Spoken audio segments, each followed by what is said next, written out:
chỗ của nhà em ở đây sao? Không đủ chỗ ngồi. Nhà các người, đứng ở đó trước đi. Thế nhưng mọi người đều ngồi mà, vì sao anh lại bảo nhà em đứng chứ? Không phải là vẫn còn vài chỗ trống đó sao? Dựa vào đâu mà không cho bọn con ngồi chứ? Dựa vào đâu? Cô không biết xấu hổ mà còn hỏi. Chính là dựa vào việc nhà các người năm nào cũng không lấy được món quà nào cho gia hồn, năm nào cũng khiến nhà họ Thẩm phải mất mặt. Thế nhưng anh à, bọn em cũng là người của Thẩm gia mà. Câm miệng, vị trí trong Thẩm gia đều là tranh giành được mà có, không phải do người khác cho. Gia đình nhà các người làm xấu mặt người khác, bản thân thì không có tài cán gì. Mau cút sang bên cạnh đi. Lão gia, đủ rồi, chuyện Đường Ngôn thuê xe ta đã biết rồi, các người còn có gì để nói không? Bố, con về từ Đế Kinh trở về rồi đây, chúc bố thọ tựa Nam Sơn, phúc như Đông Hải. Lão nhị ngồi đi. Vâng. Đừng có mà chắn đường.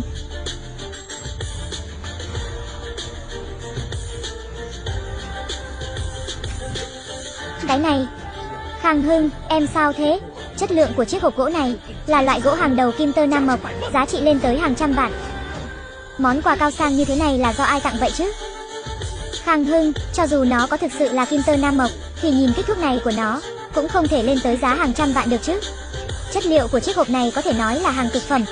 Nghệ thuật điêu khắc cũng thuộc vào hàng nhất phẩm, nhất định là do một vị đại sư nào đó làm, giá trị cả trăm vạn, được ước tính vô cùng cẩn thận. Mọi người cứ nghĩ mà xem, chỉ mỗi chiếc hộp này đã quý giá đến thế này rồi. Thứ ở bên trong rốt cuộc là loại cực phẩm ra sao chứ? Bố, xem ra Thẩm gia của chúng ta thực sự phát tài rồi. Món quà này là do ai tặng chứ? Kỳ lạ thật, món quà quý giá đến thế này, chẳng lẽ lại tự mình bay đến sao?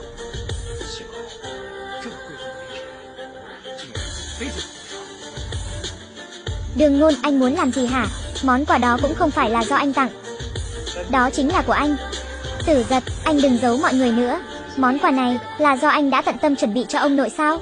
Tử Giật, hóa ra bên trong món quà này là một món bảo bối. Tử Giật, sau này chúng ta đều là người một nhà, con không cần phải khiêm tốn thế đâu. Nếu như món quà này là do con tặng thì con cứ thẳng thừng mà thừa nhận. Hóa ra là đại thiếu gia nhà họ Tần, bảo sao lại mạnh tay đến như thế. Đúng là đứa cháu rể quý giá mà, không hề khoe khoang.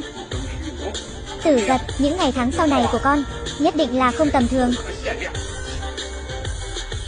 Bố mình rất ủng hộ chuyện hôn nhân của mình và Thẩm gia, cho nên lần mừng thọ này ông ấy đã chuẩn bị một phần lễ vật lớn đến như thế. Viện ngọc như ý có giá 80 vạn, không thể nào so sánh được với hộp Kim Tơ Nam Mộc kia. Nếu như đã không có ai nhận, Vũ Hân nói là do mình tặng cũng không ai phản bác. Vậy thì chi bằng mình cứ nhận đại đi, có vẻ là cũng không có vấn đề gì cả. Ông nội quá khen rồi, món lễ vật này chính là do con tặng. Con sợ ông cảm thấy món quà quá đắt đỏ mà không dám nhận, cho nên mãi mới không dám thừa nhận. Phần tâm ý này của con sao ta lại không nhận được cơ chứ? Đợi lát nữa lão tể đến rồi, món quà này sẽ giao cho ông ấy kiểm chứng. Lệ Hà, túi hàng mà Đường Ngôn mang đến, cô đã vứt đi chưa? Mau mang ra cho mọi người xem đi. Túi hàng. Đúng đó ông nội, Đường Ngôn vừa rồi cậu ấy xách một túi hàng vào đây, nói là quà tặng cho ông. Khang Văn, chuyện này là thật sao? Bố à, số quà mà bọn con chuẩn bị cho bố đều là những món thuốc bổ vô cùng quý giá. Đúng, Đường Ngôn chuẩn bị những thứ không đáng để nhắc đến. Hóa ra quà mà mấy người chuẩn bị là cái này sao? Đúng đó anh hai, những món đồ này đều được bọn em lựa chọn kỹ càng. Đống rác rưởi này cũng xứng được đặt trên bàn sao? Lão Tam, nhà các người giờ cũng giống hệt với thứ con rể rác rưởi nhà các người. Anh hai, nói thế nào thì những món đồ này cũng là tấm lòng của cả nhà em. Đủ rồi, những thứ này mà cũng xứng gọi là tâm ý sao? Cả nhà các người cút sang một bên đứng chờ đi, đừng ở đây làm mất mặt người khác. Vũ Hân, Tử Giật nào, lại đây. Đây là vị trí cao quý nhất của Thẩm gia chúng ta. Lão gia, vậy mà lại cho hai người họ ngồi ở bên cạnh ông ấy. Xem ra, vị trí tổng giám đốc của công ty này không thuộc về Vũ Hân mới là lạ. Chỉ đáng tiếc là công ty này trước đây đều là do Vũ Nghi một tay quản lý. Cái này có thể oán trách ai được chứ? Vũ Hân, mau, ông nội gọi bọn con lên kìa. Cảm ơn ông nội ạ. Em vốn muốn anh lấy tiền trong thẻ đi mua quà, mặc dù không thể so sánh với quà của bọn họ, nhưng ít nhất sẽ không khó coi như hiện tại. Vũ Nghi, em đừng buồn. Hộp Kim Tơ Nam Mộc là do tôi tặng. Đường Ngôn, anh lại nói lung tung gì thế hả? Chiếc hộp kim tơ nam mộc này có giá lên tới cả 100 vạn. Đường Ngôn cậu mà cũng tặng được sao? Không tặng được, là cậu Tần Tử Giật đó. Hỗn xược. Quà mà Tử Giật tặng quý giá đến thế. Là ai cho cậu cái gan này để xúc phạm cậu ấy chứ? Cậu nghĩ tôi là kẻ mù sao? Các người đều là kẻ mù hết. Cậu to gan. Đường Ngôn, anh điên rồi sao? Đủ rồi. Đường Ngôn, cậu cút khỏi Thẩm gia cho tôi. Tôi có thể không tham gia bữa tiệc này của Thẩm gia, nhưng nếu như các người đều cho rằng chiếc hộp kim tơ nam mộc này là do Tần Tử Giật tặng, thì các người bảo cậu ta mở ra đi. Nếu như cậu ta có thể mở ra, vậy thì mọi tội trạng tôi sẽ chịu hết. Chỉ là một chiếc hộp gỗ thôi mà, sao tôi lại không mở được chứ? Tôi khuyên cậu vẫn nên bớt cứng miệng lại đi, mau chóng cút ra ngoài cho tôi. Nếu như anh có thể mở ra, cậu bảo tôi mở thì tôi phải mở à Tử Giật? Chi bằng cậu mở cái hộp kim tơ nam mộc này ra đi. Vừa hay tôi cũng đang tò mò xem bên trong chiếc hộp này có gì. Tử Giật à, mở ra đi. Vâng. Tôi chiều cậu vậy. Mở to cái mắt chó của cậu ra mà nhìn cho kỹ đi. Khóa. Mở tiếp đi. Sao nào, không mở được à cậu? Tử Giật, sao rồi? Xin lỗi nhé, chiếc hộp này lúc mang tới, bởi vì quá giá trị, cho nên bố tôi đã đặc biệt khóa lại rồi. Đúng đó. Lễ vật được đặt bên trong chiếc hộp này chắc chắn là không tầm thường, không thể dễ dàng mở ra được. Không phải là không thể dễ dàng mở được ra, mà là Tần Tử Giật cậu không thể nào mở được ra. Cậu bớt ở đấy ăn nói hàm hồ đi. Món quà này là do Tử Giật mang đến, sao anh ấy không biết mật khẩu được cơ chứ? Tử Giật, đừng lãng phí thời gian nữa. Mật khẩu này là do trưởng bối nhà tôi cài đặt, nó có hơi phức tạp nên nhất thời cháu quên mất rồi. Đợi tối cháu về hỏi lại. Không sao. Nếu như đã là một món quà quan trọng, mật khẩu phức tạp, quên mất cũng là điều dễ hiểu mà thôi. Chiếc hộp này để hôm khác mở cũng được. Quà mình tự tặng mà còn quên cả mật khẩu, thế thì đã sao chứ?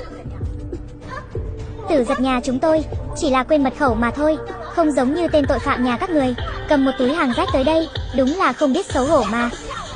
Nhận vơ. Cậu định làm gì hả? Đứng lại. Cậu muốn làm gì hả? Cút ra. Hỗn xược. Nơi này là yến tiệc của Thẩm gia, cậu định tạo phản à? Cậu mà dám động tay với tôi, hôm nay đừng hòng đi ra khỏi Thẩm gia. Đường Ngôn, cậu dám cướp của tôi sao? Bỏ kim tơ nam mộc xuống mau.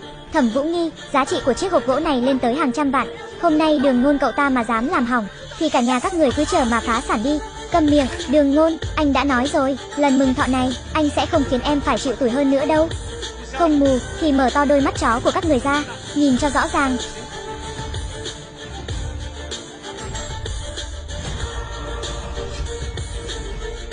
Khang Văn. Đường Ngôn có thể mở được hộp gỗ kia ra kìa. Anh nhìn thấy rồi. Thế món quà này thực sự là do Đường Ngôn tặng sao? Mỗi chiếc hộp đã có giá lên đến hàng trăm vạn rồi. Nói như thế, số lễ vật trước đó chắc là thật rồi. Không thể nào, Tử Giật. Không phải anh nói số lễ vật này là do anh mang đến sao? Không có gì là không thể cả. Tôi nói rồi, số lễ vật này là do chúng tôi tặng. Mật khẩu chính là ngày kết hôn của tôi và Vũ Hân. Thẩm lão gia, ông nói vị trí của Thẩm gia được kiếm dựa vào bản thân. Vậy thì nhà chúng ta bây giờ có tư cách ngồi rồi đúng không? Hai người bọn họ nhận vơ quà của bọn tôi. Giờ hiện tại Đường Ngôn cháu và Thẩm Vũ Nghi có thể ngồi vào vị trí của nhà họ Thẩm rồi đúng không? Không thể nào. Món quà này mà là của Đường Ngôn nhà các người, nó nhất định là hàng giả, muốn ngồi vào vị trí cao nhất của Thẩm gia tôi. Cậu nằm mơ đi, suýt chút nữa bị cậu lừa đảo rồi. Chiếc hộp kim tơ nam mộc này vô giá, sao bên trong có thể đựng một món đồ rách nát được cơ chứ? Có đạo lý. Thế đồ trong hộp kia vừa bẩn vừa rách, làm gì giống như đồ có thể mang đi tặng cho người khác cơ chứ? Tôi thấy ấy à Đường Ngôn, có phải cậu tùy tiện tìm một chiếc hộp rách rồi ném mấy thứ rác rưởi vào trong, căn bản là không nghĩ đến việc mở ra? Tần Tử Giật, vừa rồi khi cậu ta nhận vơ quà của tôi, các người từng người một ra sức chém gió, giờ thì sao, lại nói đây là đồ giả? Tử Giật là đại thiếu gia nhà họ Tần, là người có thân thế không hề tầm thường. Một tên phạm tội như cậu cũng xứng để nói chuyện với mọi người sao? Ông sai rồi, là anh ta Tần Tử Giật, không xứng đáng để nói chuyện với tôi.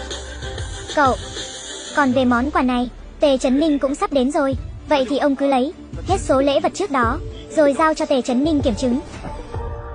Cậu là cái thá gì chứ? Dám đứng ở đây gọi thẳng tên của lão Tề, đó là vinh hạnh của Tề Chấn Ninh. Được rồi, hộp kim tơ nam mộc này, không cần phải Tề lão qua đây, ta cũng có thể kiểm chứng. Đúng đó. Sở trường của lão gia chính là kim tơ nam mộc. Có phải giả hay không? Lão gia đương nhiên là có thể kiểm chứng rồi. Đường Ngôn, cậu có dám để lão gia kiểm chứng không? Có gì mà không dám chứ? Xin hãy mở mắt ra mà xem. Kim tơ nam mộc này là đồ giả. Giả sao?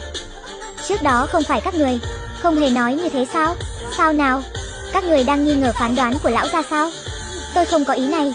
Cả nhà các người đúng là không biết xấu hổ, làm giả hết lần này tới lần khác. May mà Tề lão chưa tới. Nếu như ông ấy tới rồi, chúng ta mang hết đồ lên, đến lúc đó mới mất mặt làm sao? Không thể nào. Kim tơ nam mộc này không thể là giả được. Không thể là đồ giả. Thế thì còn có thể là gì chứ? Lẽ nào là tôi vu khống cho cậu sao? Thẩm lão gia, ông nhìn cho kỹ đi.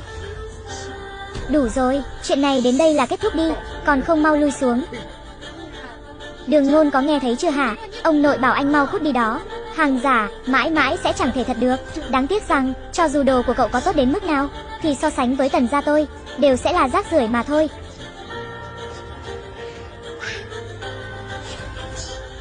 Cút đi. Rõ ràng là ông biết kim tơ nam mộc này là thật, nhưng ông lại không thừa nhận. Bởi vì ông đang bảo vệ thể diện cho bọn họ, bảo vệ thể diện cho Tần gia. Trong mắt của Thẩm gia các người, sự thật lòng tôn nghiêm mà tôi và Vũ Nghi quan tâm thì đều không quan trọng bằng Tần gia đúng không? Được rồi, Đường Ngôn à, thứ phế vật nhà cậu, làm giả hết lần này tới lần khác.